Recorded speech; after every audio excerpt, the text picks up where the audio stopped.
sejahtera bagi kita semua. Namo Buddhaya, salam kebajikan, salam sehat, salam semangat. Perkenalkan, nama saya Yogi Khairul Abror dari Poltekkes Kemenkes Bandung. Background pendidikan saya adalah Diploma 4 Analisis Kesehatan dan Magister Imunologi. Di sini saya sebagai pengampu mata kuliah imunologi pada program studi sarjana terapan teknologi laboratorium medis Poltekkes Kemenkes Bandung. Video ini merupakan bagian dari pemenuhan PDD UKT-PT bidang pengajaran untuk sertifikasi dosen tahun 2026. Mata kuliah imunologi memiliki bobot 2 SKS teori dan diselenggarakan pada semester 3. Capaian pembelajaran lulusan yang akan diraih adalah: pertama, lulusan mampu menguasai konsep teoritis ilmu biomedik, anatomi fisiologi, patofisiologi, dan ilmu pengetahuan tentang pemeriksaan laboratorium medik dari spesimen darah, cairan, dan jaringan tubuh manusia dalam penegakan diagnosa dan mengevaluasi perjalanan penyakit, terutama diabetes mellitus. Kedua, lulusan mampu menganalisis dan merancang marker untuk pengembangan kit diagnostik pada penyakit menular dan penyakit tidak menular. Serta capaian pembelajaran mata kuliah imunologi yang akan dicapai adalah: pertama, mahasiswa mampu menjelaskan konsep imunologi dalam tubuh serta mampu melaporkan hasil diskusi kelompoknya terkait kasus imunologi. Kedua, mahasiswa mampu menjelaskan konsep immunoassay dan biomarker serta mampu melaporkan hasil diskusi untuk bahan pengembangan kit diagnostik. Mata kuliah ini membahas konsep dasar sistem imun pada tubuh manusia, mulai dari antigen dan komponen sel-sel imunologi, respon kekebalan tubuh, gangguan sistem imun, autoimun, hipersensitivitas, imunoprofilaksis, imunologi tumor, imunologi pada transplantasi, hingga biomarker dan immunoassay untuk pengembangan kit diagnostik. Penilaian dilakukan berdasarkan Outcome Based Education atau OBE, yaitu partisipasi aktif 50%, kuis 10%, tugas 10%, evaluasi tengah semester 15%, dan evaluasi akhir 15%, yang mana tersebar pada sub CPMK. Metode pembelajaran pada mata kuliah ini berdasarkan Student Center Learning atau SCL, yang meliputi Discover Learning, Small Group Discussion, Case-Based Learning, dan Project-Based Learning. Pada pertemuan ke-12 ini, capaian pembelajaran yang diraih adalah sub CPMK 1.6, yaitu mahasiswa mampu menjelaskan konsep imunologi transplantasi dengan metode pembelajaran Discovery Learning dan komponen penilaian tugas dengan bobot 10%.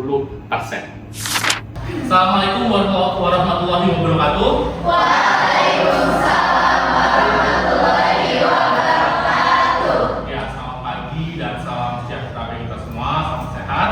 Bagaimana kabarnya hari ini? Baik. Ya, alhamdulillah ya, semangat sekali di siang hari ini, walaupun tadi kita masih semangat untuk melaksanakan kuliah pada siang hari ini. Oke, hari ini ada yang tidak hadir? Hadir semua. Ya, hadir semua ya. Oke, yang semua saya akan coba di terima untuk kehadiran. Baik, untuk memulai perkuliahan, lebih baiknya kita mulai dengan berdoa.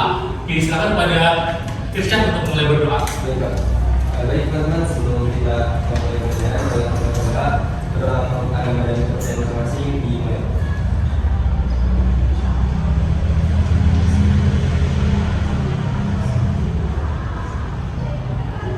Selesai. Baik, saya akan mulai kuliahannya pada pagi hari. Oke, kalian kenal siapa yang ada di PPT ini? Selena Gomez. Ya, betul. Ya, ini adalah Selena Gomez. Jadi di tahun 2017 itu ada postingan Selena Gomez yang dia melakukan proses transplantasi pada temannya sendiri. Jadi temannya sendiri memberikan ginjal kepada Selena Gomez, dan ini happening saat itu. Karena yang pertama, transplantasi saat itu masih belum booming ya, dalam artian proses transplantasi itu masih dianggap hal yang masih tabu gitu kan, apalagi yang memberikan adalah temannya sendiri. Lalu pertanyaannya, kok bisa gitu kan temannya memberikan transplant, padahal dia dari sisi genetik berbeda, bukan saudara. Lalu apa sih prosesnya? Bagaimana sih kita bisa tahu gitu, apakah dia cocok atau tidak gitu kan transplantnya untuk didonorkan? Maka dari itu kita akan kupas tuntas pada mata kuliah kita pada siang hari ini terkait dengan immunology of renal transplantation. Nah, di akhir pertemuan atau di akhir kuliah, yang pertama kalian harus paham terkait transplantation in general atau transplantasi secara umum. Kemudian kalian harus paham terkait dengan immunology prerenal atau pemeriksaan imunologi sebelum dilakukan proses transplantasi. Yang ketiga adalah immunology of graft rejection atau penolakan terhadap graft. Dan yang terakhir adalah immunosuppression atau obat-obatan yang diberikan kepada pasien untuk mensupresi adanya reaksi penolakan terhadap graft atau donor.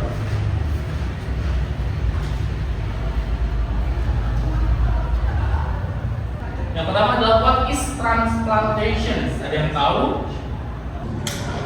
Dari sini dulu Pak. Ya. Transplantasi yang saya tahu itu proses memberikan organ yang kita punya kepada orang lain. Oke, betul. Jadi secara umum transplantasi itu adalah memberikan organ kan kepada orang lain. Oke, mungkin secara umumnya seperti itu. Nah, iya. Jadi transplantasi itu adalah removing, ya betul tadi, adalah memindahkan organ dari satu lokasi ke lokasi yang lain. Bisa dari satu individu yang lain atau dalam satu individu tapi beda lokasi. Nah, kita harus kenal beberapa term atau terminologi yang ada pada transplantasi. Yang pertama ada allograft. Nah, kita harus kenal graft itu apa. Graft itu kan adalah bagian tubuh yang didonorkan. Nah, kalau allograft berarti bagian tubuhnya didapatkan dari spesies yang tidak identik tapi dalam satu spesies. Jadi contohnya apa? Dari manusia satu ke manusia yang lainnya. Jadi tidak identik secara genetik tapi berbeda, tapi dalam satu spesies yang sama. Yang kedua adalah xenograft. Kalau xenograft itu dari berbeda spesies, tapi sangat jarang atau bahkan tidak mungkin dilakukan ya. Itu dari berbeda spesies. Yang ketiga ada isograf. Kalau isograf itu adalah dari spesies yang sama tapi genetik secara identik. Jadi genetiknya identik. Contohnya pada manusia kembar. Jadi pada yang twins atau kembar dia disebut dengan isograf. Ketika saudara kembarnya memberikan transplant kepada saudara kembar yang lainnya. Dan yang berikutnya adalah autograf. Autograf itu adalah bagian dari tubuh yang dipindahkan dalam satu spesies yang sama. Contohnya apa? Ketika manusia mengalami luka bakar. Nah, ketika terjadi luka bakar, maka dia akan memindahkan kulit dari paha bagian dalam dipindahkan ke kulit yang terbakar. Yang kedua bisa pada telinga, tulang rawan pada telinga. Dibuat apa kira-kira? Operasi pada hidung. Jadi kalau mau mancung bisa ambil dari tulang rawan. Nah, itu adalah autograf. Jadi dalam satu spesies yang sama tapi beda lokasi. Nah, number of organ dari organ ya. Jadi ketika dilihat dari organ ternyata yang paling tinggi atau paling banyak dilakukan proses transplantasi adalah ginjal. Mengapa ginjal? Karena yang pertama manusia diberikan dua organ, ginjal itu ada ginjal kanan dan ginjal kiri, sehingga disebut dengan donor hidup. Jadi ketika manusia tersebut mendonorkan, dia masih hidup walaupun dengan satu ginjal. Sehingga paling banyak di sini sampai 15.000 itu adalah ginjal, disusul dengan liver, kemudian ada heart, pankreas, lung dan intestine. Nah, Untuk bagian tubuh yang lain ketika didonorkan rata-rata adalah donor hati. Contohnya apa? Kan kalau donor jantung kan tidak mungkin orang masih hidup, ya kan? Donor hati tidak mungkin, kecuali hati yang sakit gitu ya kan, tidak mungkin gitu kan. Jadi yang paling banyak didonor adalah ginjal, karena tadi kita punya 2 ginjal dan paling sedikit kasus untuk rejection untuk ginjal tersebut. Nah, lalu apa kondisi yang kondisi yang menuntut untuk kita donor ginjal atau transplant ginjal adalah ketika terjadi kerusakan ginjal. Nah, di sini ada stage of kidney disease, jadi dari stage 1, 2, 3, 4 sampai 5. Lalu di posisi mana kita bisa melakukan atau disarankan melakukan transplantasi ginjal? Di kidney failure. Kidney failure ketika GFR atau glomerulus filtration rate-nya kurang dari 15. Jadi kita direkomendasikan untuk melakukan donor ginjal atau transplant ginjal. Itu di situ. Bukan untuk dijual, ya kan? Walaupun tadi ada 2, dijual 1 gitu ya. Nah, ini adalah ilustrasi bagaimana ketika kita melakukan donor ginjal. Jadi ini adalah kidney donor dari pendonor dan ini adalah resipien. Jadi dia diikatkan, disambungkan di situ dan dibentuk saluran pembuluh darah baru. Jadi ketika kita donor ginjal itu atau kita melakukan proses transplantasi, bukan berarti ginjalnya diletakkan pada posisi yang sama. Gitu. Jadi kita letakkan posisi yang berbeda dengan saluran atau pembuluh darah yang baru. Karena sama saja kalau misalkan organnya berbeda tapi salurannya sama. Nah, jadi kita bentuk salurannya baru. Ini adalah ilustrasi bagaimana proses donor ginjal. Nah, lalu bagaimana kita tahu apakah donor yang diserahkan itu cocok, kemudian apakah kemungkinan terjadi rejection atau tidak gitu. Kita sebagai RLM berperan di sini. Peran kita adalah melakukan proses pemeriksaan pada pre-transplantation.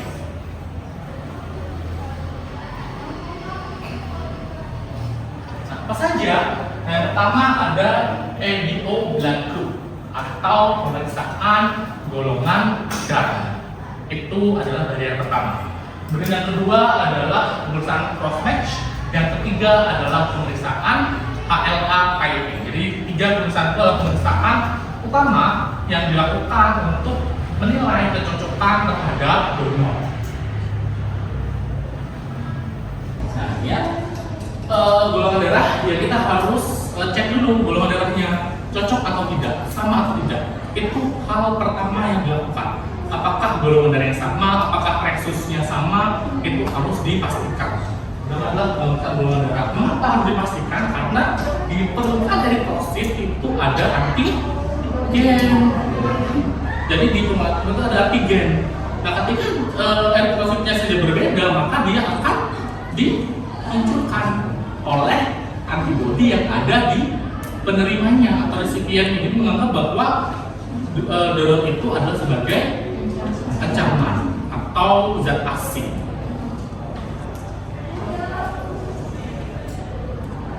Nah, ini beberapa golongan darah ada A, B, AB, dan O. Jadi kita harus tahu golongan darahnya apa.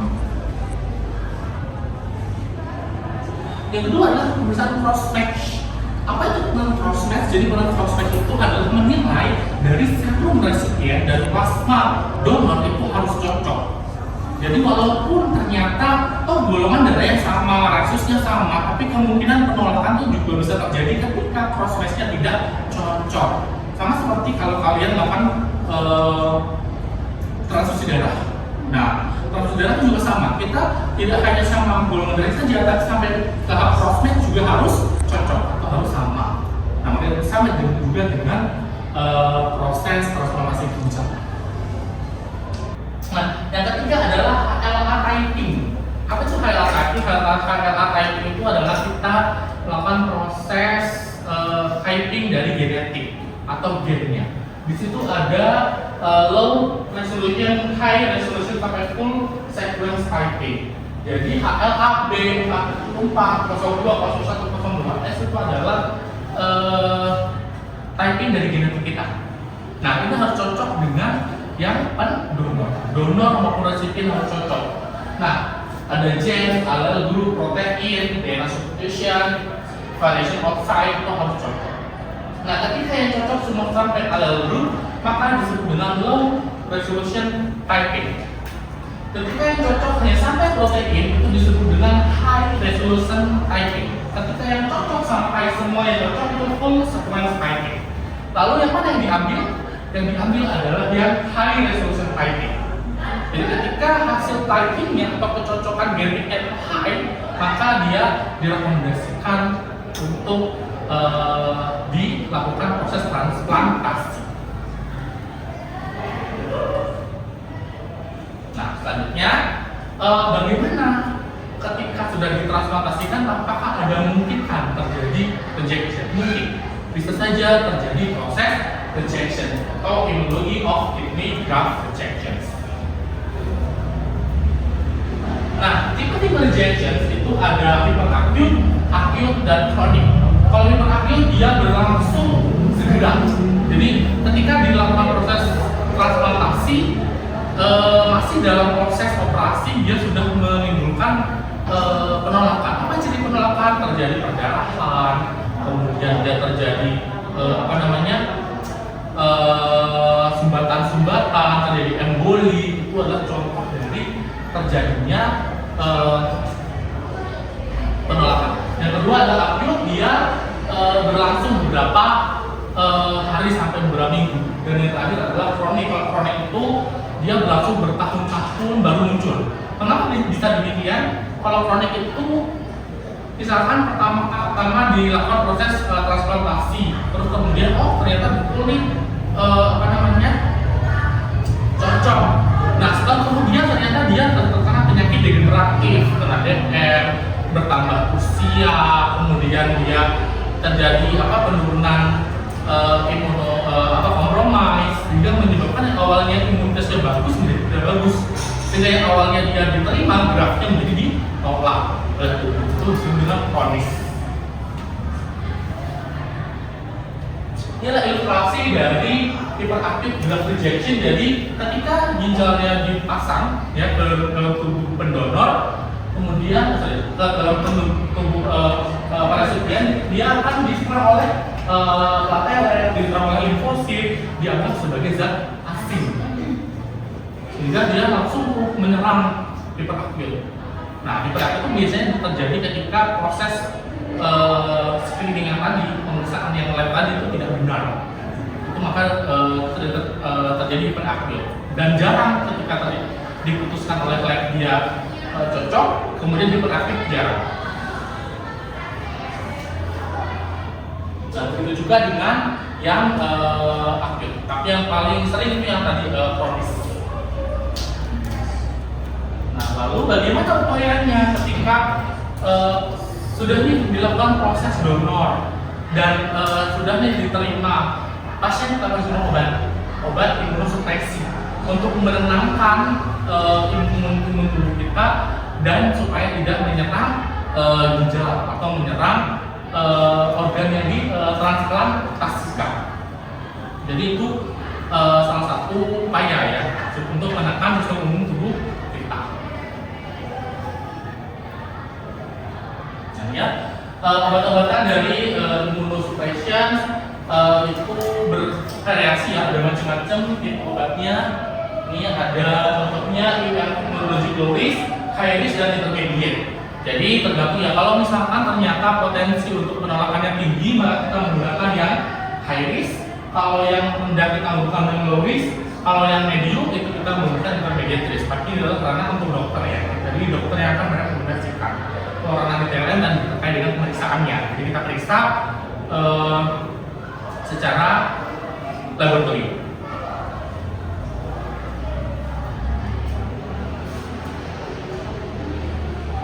Nah, sampai di sini ada yang ingin ditanyakan? Ya, silakan. Nama saya dari Bapak tadi udah dijelasin terkait grab. Nah, dari semua jenis grab atau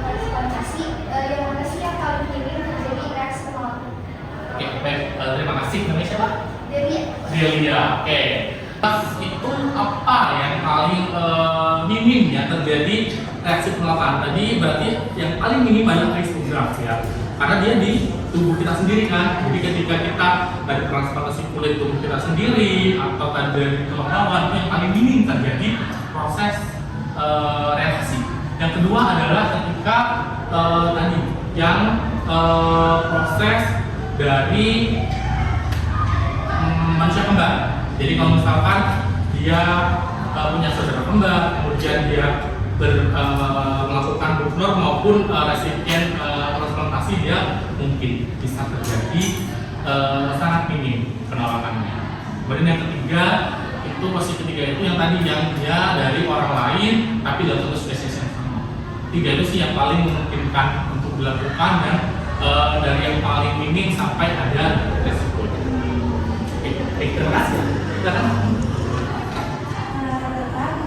Nama saya Desi. Izin bertanya mengenai tadi kan dijelaskan mengenai prosedur pemeriksaan. Nah, sebelum prosedur pemeriksaan dilakukan transplantasi ginjal, apakah ada pemeriksaannya itu harus dilakukan secara lengkap atau ada beberapa kondisi yang dimana pemeriksaan itu boleh dilakukan secara sebagian atau ya, baik. Apakah harus lengkap? Ya. Jadi untuk melakukan pemeriksaan itu harus secara lengkap dan komprehensif. Jadi tidak boleh ada pemeriksaan yang ditinggalkan. Jadi 3 komponen tadi, pemeriksaan golongan darah, pemeriksaan prosmes, kemudian pemeriksaan highlight typing itu harus dilakukan secara komprehensif. Jadi harus dilakukan secara terus dan dilakukan secara komprehensif. Jadi dicocokkan dulu, betul tidak kecocokannya. Gitu. Oke, mengerti? Kalian sudah paham? Sudah paham ya terkait hal tersebut? Oke. Nah, conclusions atau kesimpulannya dari pembahasan adalah dapat kesimpulan bahwa keberhasilan transplantasi adalah suatu keberhasilan yang mana kita harus tepat dalam pemeriksaan, tepat dalam pengambilan keputusan laboratorium. Ini harus tepat dan konsep ini sangat relevan ya terhadap KPRN atau kita semua. Oke, ini adalah referensi yang bisa kalian pelajari. Jadi nanti kalian bisa ambil dari referensi untuk mempelajari lebih dalam. Oke, baik. Kalau sudah semua, saya nanya ya, saya mau tanya. Oke, saya mau tanya yang pertama adalah bagaimana sih urutan? Apakah urutannya harus seperti itu atau urutannya bisa berbolak-balik? Silakan. izin memperkenalkan diri, saya Devi Novatara. Izin menjawab pertanyaan Pak. Ini kan tadi pemeriksaan yang dilakukan itu ada pemeriksaan golongan darah, lalu setelah diketahui golongan darahnya apa, baru bisa dilanjutkan dengan prosmes, dan yang terakhir itu ada KTP. Oke, baik. Betul. Jadi sekarang kita harus urut ya dari golongan darah, kemudian prospek dan KTP. Kemudian yang kedua nih, pertanyaannya terkait dengan penolakan graft atau graft rejection. Apa sih ciri-ciri dari graft rejection yang akut? Yes. Izin memperkenalkan diri Pak, saya Kania Putri Afianti. Izin menjawab. Jadi yang akut itu yang dapat menimbulkan reaksi dan juga efek yang cepat dalam beberapa jam, bahkan dalam beberapa menit. Oke. Nah, sesuai di RPS bahwa nanti ada penugasan ya, tugas untuk sub CPNK 1.6 dengan poin 10%. Penugasannya adalah mencari jurnal terupdate 3 tahun terakhir tentang case transplantasi hubungan dibuat langsung dan dimasukkan ke dalam adlink di Sevima. Jadi nanti kalian masukkan ke dalam Sevima, ke dalam RPS kita, dan materi itu kita akan saya upload di Sevima juga. Oke. Baik, dari sini ada yang mau ditanyakan kembali? Sudah cukup? Oke, masih cukup. Terima kasih atas pertemuannya. Sampai berjumpa pada pertemuan berikutnya. Saya tutup. Wassalamualaikum warahmatullahi wabarakatuh. Waalaikumsalam.